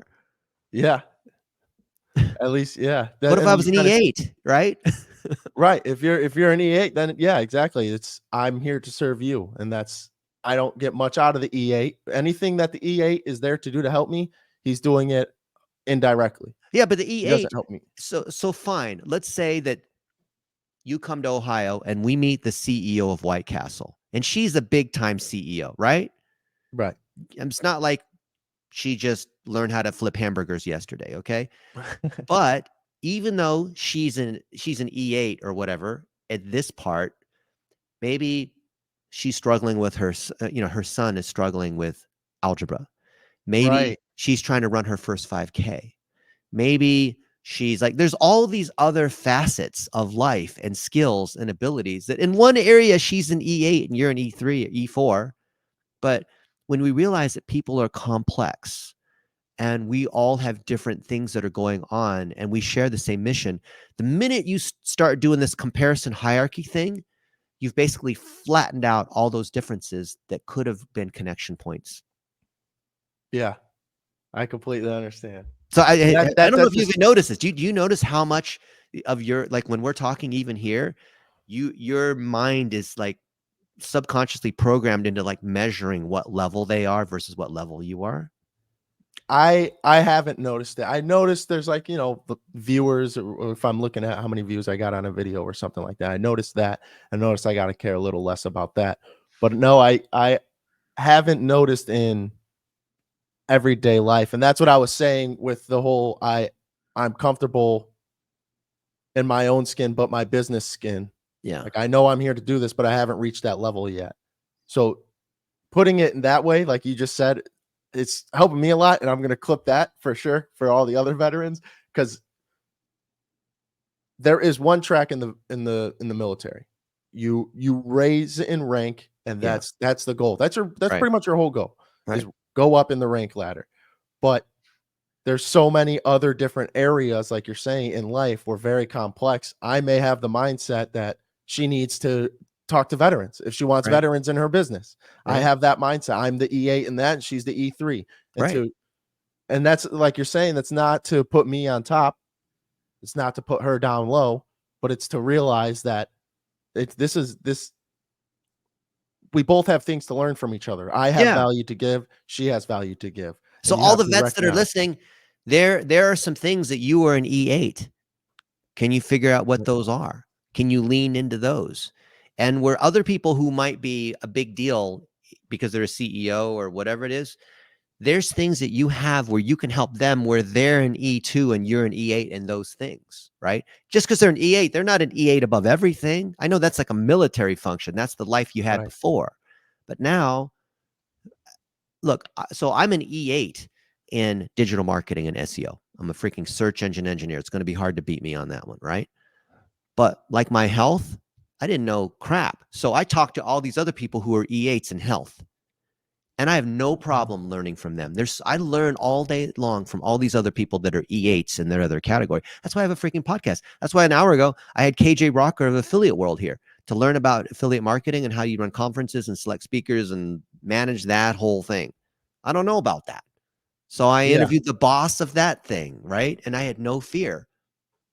But he also knows I'm the boss of some other stuff. So we're helping each other. See? Right. Do you think you have to become a boss in something else? Like if I'm a veteran just coming out, do I got to become a boss in something before No, I you can can be talk an to bosses apprentice. and other? If you're Yeah. not the boss, No. you can be apprentice by creating value in some other way by serving them. Just like you want to be a plumber, you don't have to be a master plumber to start working with other plumbers. You can say, hey, I want to be a master plumber. I want to start out as an apprentice. I'll work for super cheap so I can gain the skills. but in exchange, this is what you're going to get, and this is what I'm going to get. That's you've heard of apprenticeship, right? I think Yeah. everything is mentorship is apprenticeship if it's done right. Right. Yeah, man. I'll definitely, and that's another thing too, is I thought I was alone in a lot of this, and to even hear you go through it all too, that's why I started the podcast, is to realize, and the veterans listening, I know I'm not alone on this, because I've talked to other veterans, and even us four, when we're at this fundraiser, we're looking around, we're like, man, we're playing with these corporate people, they got no idea what's gone through, and you could either put yourself above or put yourself below. Either way, it hinders whatever you got going on. It's just becoming Just don't confident even in do that. the above or below thing. Treat everyone as friends. Right. And that's a Jordan Peterson rule. You said it earlier, was treat everybody like that. Listen to everybody like they have something worth listening to. Pay attention to them like they have something worth listening to, because everybody does. And there's no way I could be a boss. I can't be E8 in all areas of my life. It's going to take a very long time to get there. But it's so cool to say, like, you guys ran the best helicopter mechanic shop in the Army, right? Right. Like that, you can be proud of that. Think about the thing, not to be boastful, not to like not have respect for other people who are awesome at the other things that they do. But there's so much room for abundance to be wowed by the amazing. Like, I've opened up my mind to accept that there are things that I don't understand, and I'm constantly learning and being like all these, like, it feels kind of entitled, but God or whatever you believe in has brought all these amazing things to me and continues every day to bring amazing people into my life. And maybe it's because I'm like optimistic that causes more good things to happen, but there's no denying all these good things are happening. Yeah. And it's because of that approach that you are sharing with other people. Like merely making the connection, right? Us making a connection builds other connections, just like the random connection I made in the dormitories led to all these other things that I couldn't have anticipated later. Yeah. Yeah, and it's not something to be upset about. Like, when I first got out, I was upset. I was in this, I don't know, mindset. I don't know anything, all of that. And you realize how much you don't know. Yeah. But once you reach that point, it's sky's the limit. Once you realize, it's just becoming humble. It's realizing, I don't know everything. I know I'm not going to, but to get in the mindset of learning, like we were saying, you just start learning everything again. Every day I'm learning something new. Like that saying, I heard it when I was 6. True. Every day I learn something new, every single day. And if you're not, then you must be doing it wrong. You're not looking for it. But it's to shed the mindset. I think we've covered quite a bit to help the veterans who just get out try to shed the military mindset that we're in. And like you said, that's the leverage we have. There's no one else that has that leverage. People don't relate to us because they don't have that leverage. So use it to your advantage so you could help other people and they could help you. But it's for a while it felt weird because, like you said, it's what am I offering? What am I putting on the table? Yeah. And it's probably because I was trained all throughout the Army that I have nothing, I am nothing, and I'm equivalent to everybody else. It's just a cog in the machine. Yeah, exactly. So now I get out. It's like, why are people helping me when I'm just a cog? I don't do anything. I'm just a normal guy. Yeah. But there's a lot of mental stuff that goes into it. Like you're saying, you are really your own worst enemy. You make it or break it with yourself. It's you against you pretty much, because all these other people are on your team. Like, everybody else is on our team. There's just don't realize the it. world, right? All And these people everybody rooting for you. I think people who are on the verge of suicide. A friend of mine admitted that he nearly committed suicide, almost jumped off the building, was going to count to 10 in this whole story. But that's because he didn't realize how many people he had on his team. Yeah. So sad. The guy was like that close from ending it. Yeah, and that's kind of talented guy. That's how I was too. And it kind of sucks that I had to get to that point. But when I was to that point with the gun to my head, I called 9 people. And while I'm calling all the people, I'm like, man, another one, he didn't answer me. Another one. And I got to 9. I'm like, these are at least 9 people that are thinking about me on other days. Maybe they didn't pick up now, but these are at least 9 people that are on my team because I have them a phone call away. They're in my favorites section for a reason. Yeah. And I just, to help avoid other people getting into that low, just think about it now. And it took me a long time to express gratitude just towards life in general, but Yeah. really towards all the people that are on your team. Yeah. And just even talking to you, that's what you really made me realize is there's people on my team. I don't even know them yet.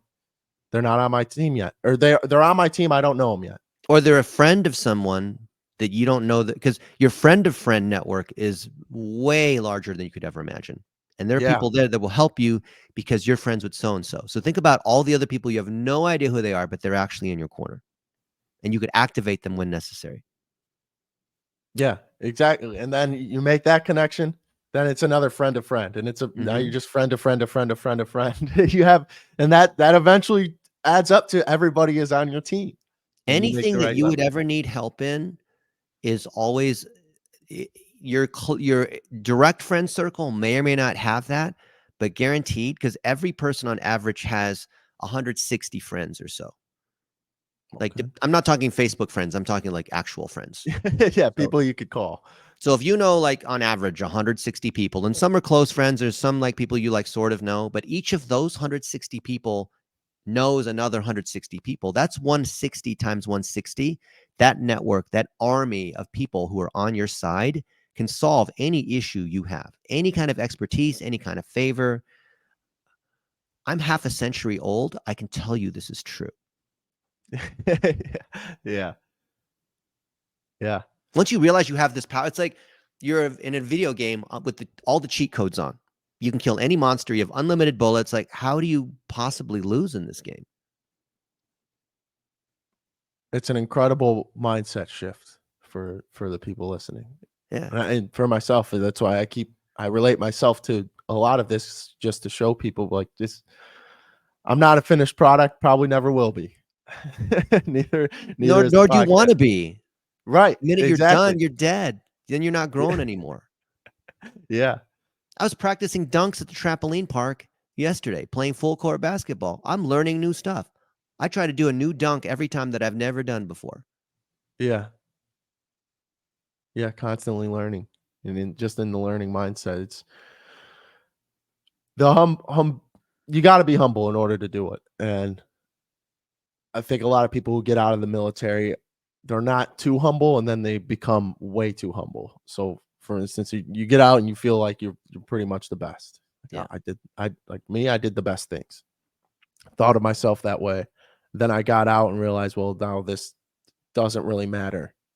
No, like I'm not the best to anybody here because no one Yeah. did anything I did. Yeah. Like it doesn't really matter at all. These people don't care about it. So then I go way too on the bottom end, and now Yeah. I'm way too unhumble. Whatever you want, like Yeah. I'm against Either it. extreme. You burn to Right. death or you freeze to death. I don't like either end. Yeah, exactly. But yeah, that's it. This was an incredible conversation. I appreciate it, Dennis. I every episode I don't really have many expectations, but this was this was awesome. Appreciate you, Um, Trevor. yeah. Do you have anything else to add? Do you got anything in the back of your mind here? I think everything that you're sharing, and to end suicide, the loneliness, the feelings of despair when, at that moment things don't appear right, are all resolved when there's a connection, when you connect with other people. And I love how you're connecting with other people. I love how you are living and practicing what you preach. And I just encourage anyone here, connect with me. Connect with Trevor. Connect with that person that you think is somehow above you, that wouldn't want to listen to you, and you're not important enough and they wouldn't accept your friend request or talk to you on the phone. But based on everything that Trevor and I talked about here, I think you'll see that the people who truly are successful have an abundant mindset, and you'd be surprised that they'll help you even if there's nothing in it for them. You Right. can test it by connecting with me on LinkedIn or Twitter or whatever. See if that's true, right? Yeah. Yeah. Whatever, Instagram, WhatsApp, whatever. See if it's true. I Yeah. I'd spend several encourage hours people every to. day just accepting friend requests and helping out random people in just whatever way, as you saw yourself. Yeah. Yeah. I lived it. And that was, it's just extend your arm is really what it is having that humility to just extend my arm and say, look, man, I may need help here in this area, or you got something I have that I need. I got something that you have that you need. You just, someone's got to make that first step. And I say the same thing for vulnerability. If you want to be Yeah. vulnerable with someone has to do that first hand reach. Someone has to make that connection. And the people that are successful don't have time to find you who you think, yeah, I'm not putting myself out there. They're never going to find me. Right. So I have to make that connection. I have to extend my arm first, and you just get comfortable in the Yeah. uncomfortable. Ironically, it takes courage to ask for help. Yeah. Yeah, it's weird. And that's a big, big reason why there's so many taking their life, because they're just we have the courage to go overseas. We have the courage to fight for our families, to live in Iraq for 80 days, 8 months, whatever it is. But when you're down at the lowest point, you don't have the courage to reach out. And it's So busy helping the system and helping other people and helping your commanding officer, it may feel selfish for you to ask for help because now you're weak or whatever it is. It's the exact opposite. It's okay yeah, to ask for things you want. right. And that's another part in the military mindset is I don't want to be the guy dragging us down, so I'm never going to ask for help. Right. If I 'Cause got you're something going tough. wrong, Yeah. yeah, Okay. I'm the guy that's causing us to do 100 push-ups because I don't know what's happening. Yeah. So it's hard to bridge that, to get over that, but you'll realize at some point that you have to, whether you're close to ending your life, whether you can't live, you're living in your car. At some point, you extend your arm and say, "Look, I need some help." I And ask for help that's all the time. Every day I ask for help multiple times. And friends of mine, this is how you can tell if they're successful. Friends of mine will say, "Awesome, Dennis, blah, blah, blah. Now, what can I do for you?" And if you don't have 3 things on your mind, like if you wake up in the morning and you don't write these things down, then you are missing out on so many opportunities left and right. You have no idea. People will ask you, "What can I do for you, Trevor?" I think I even asked you that too, like a couple days ago. "What can I do for you?" Mhm.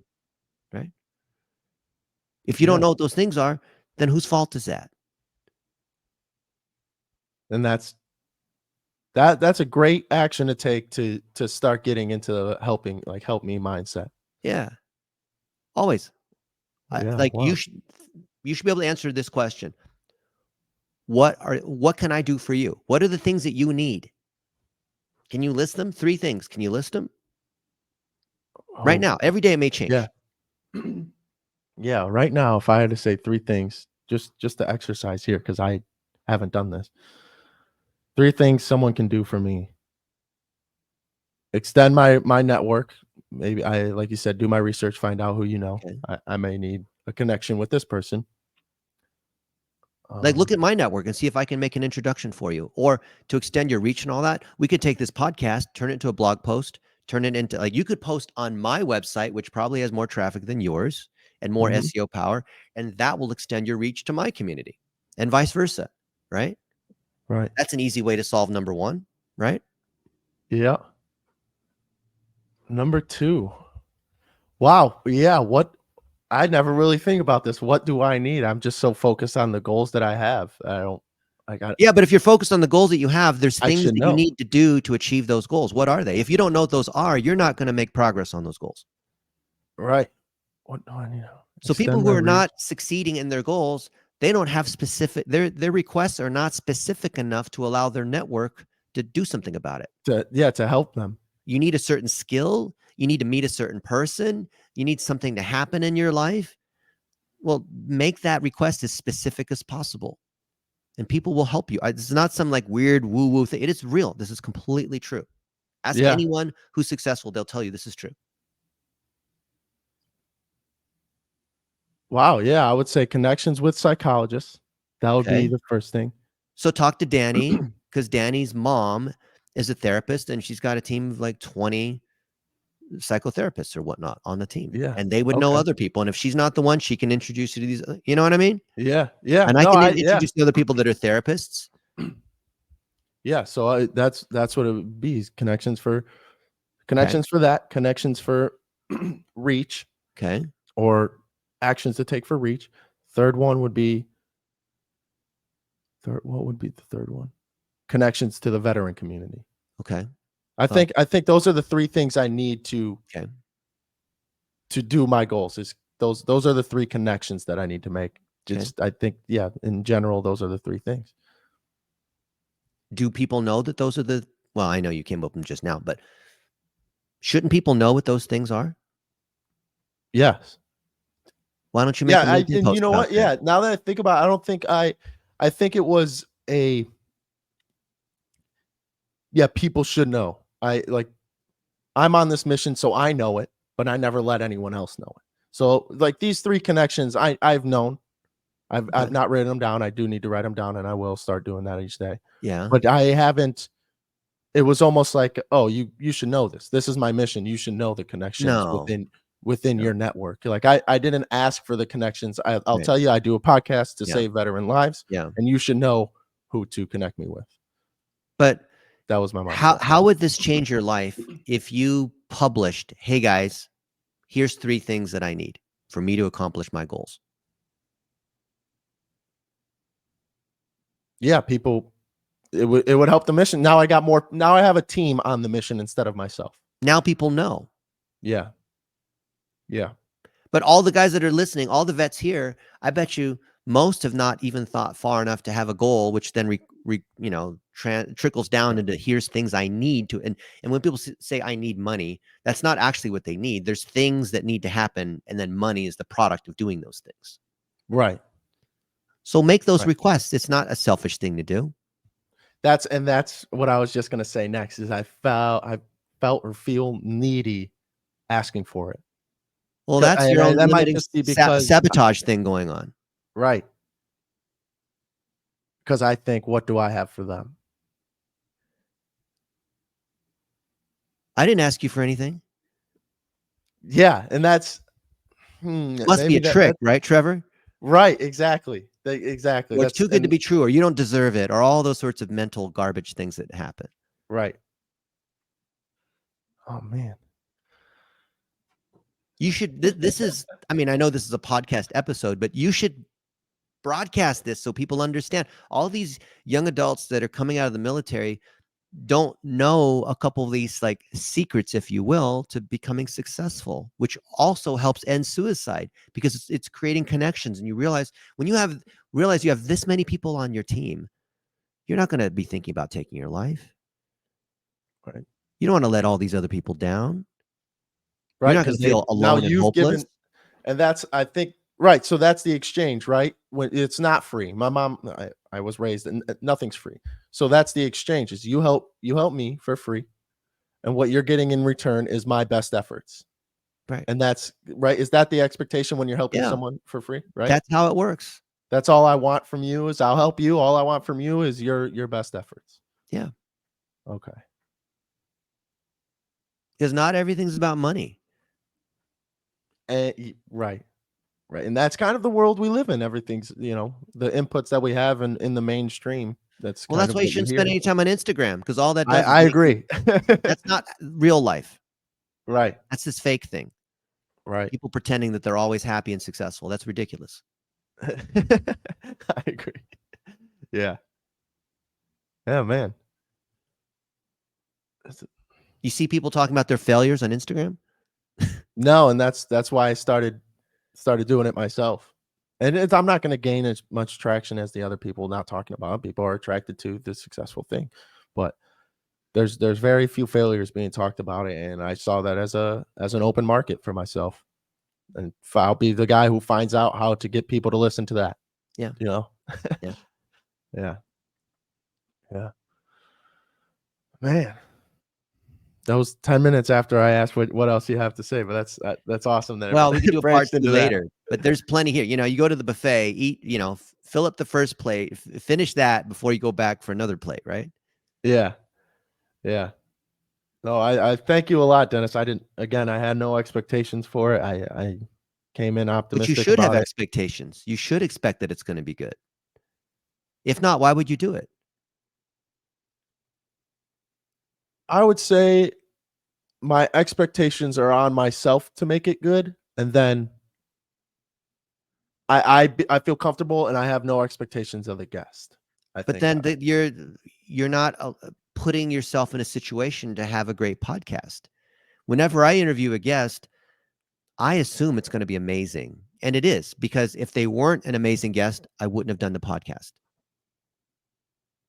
Okay. Right. Otherwise, you might as well just interview random people, because, as you said, it's all on you and there's no expectation on the guest. You should have high expectations on the guest, shouldn't you? I agree. Otherwise, Yeah. you're basically subconsciously saying this podcast, it might suck, it might be okay, but I'm going to make it good because I'm Trevor. Yes. And other people can sense that vibe, whether you verbally say it or not. They can sense your energy. So when I'm excited, like I was excited to have KJ Rocker on my podcast, that he would spend time with me. And you could see I was excited in the beginning of the podcast, the way I introduced him and all these sorts of things to build him up. And then he said that was one of the best introductions I've ever seen. You should, because why would the guest want to listen to your podcast if you don't come in thinking, I'm not saying like make it up or boast or pretend or lie, but it really should be something that you're truly psyched up about, right? If you're not pumped up, then who's going to want to spend an hour, hour and a half with you listening to the thing, right? Right. Try and think of this. Are you still there? You just cut Yeah, off? I'm still here. Okay. Move the other camera. How about this camera? There we go. All right.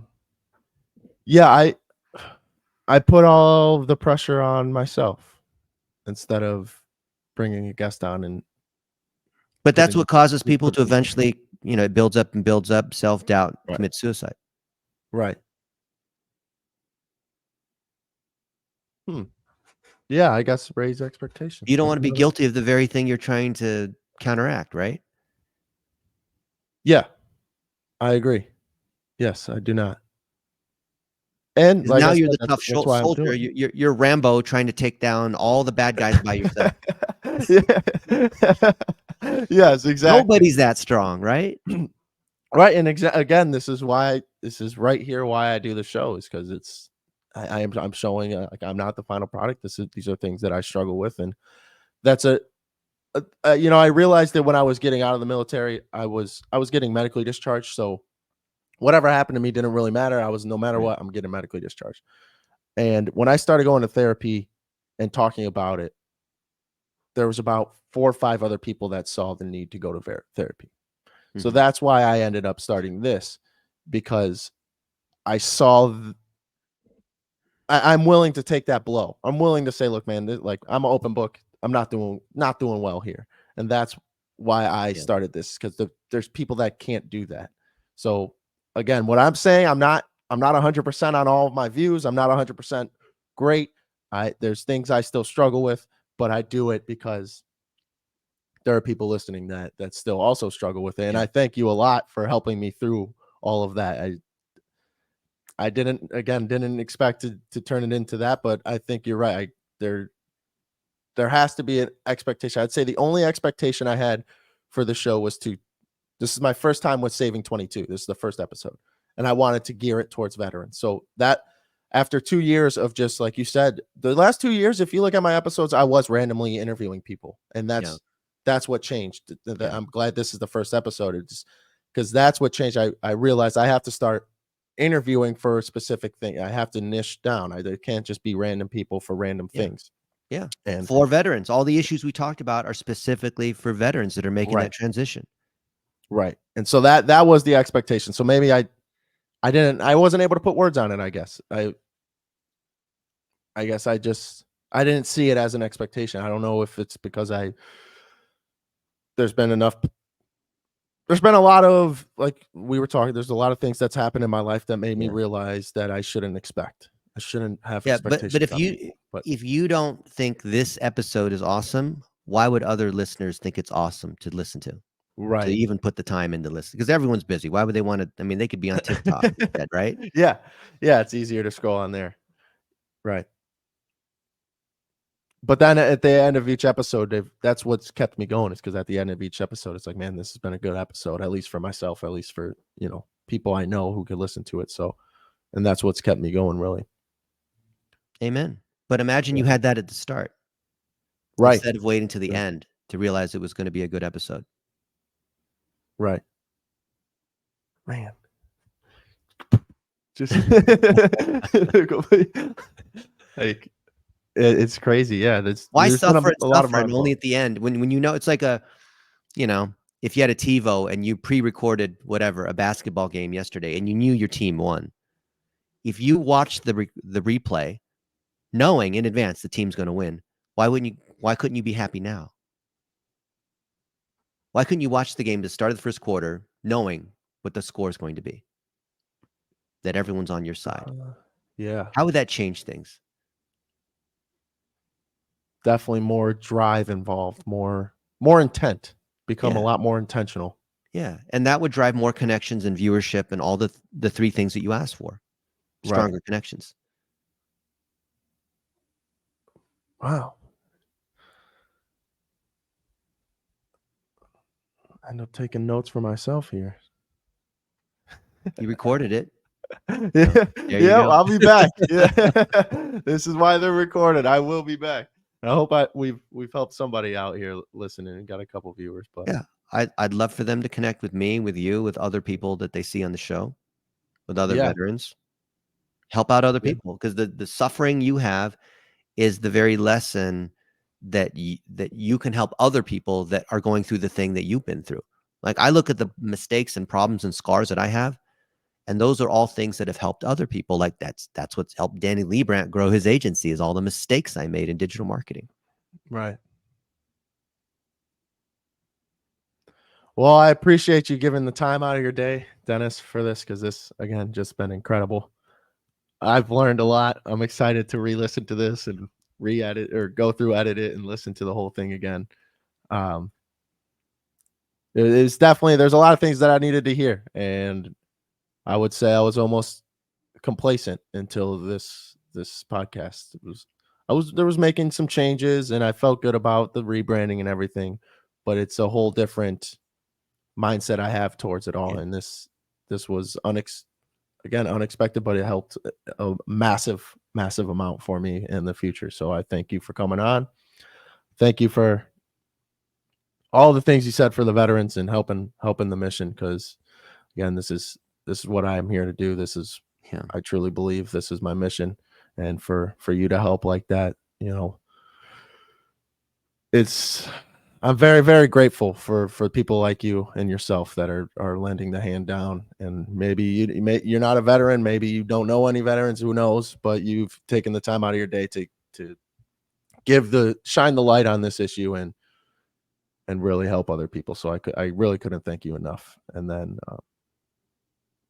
yeah, hopefully, I mean, if that Ohio offer stands, that could be a very, very good possibility. Yeah. We'll eat some White Castle hamburgers together. Yeah. And we'll show other veterans what this is really like. You're doing a good thing. You're a work in progress. So am I. So all of us are, don't kid yourself. We're all improving. And to put yourself out there like that and to show your mission and to show how much you care, that causes other people who are successful to want to help you. Right. Right. And it was a major realization this whole week now, including this is just a major realization that that's what I have to do. Go to veteran events and do stuff like that. Just get myself out there. So if I can make it to Ohio, I will. I will. It's not if you want to make it, you can. Amen. Anything you want to do in life, you want to do it, you can do it. Yeah. Yes, literally, sir. I kid you not. It's that simple. If you want to be there, you can be there.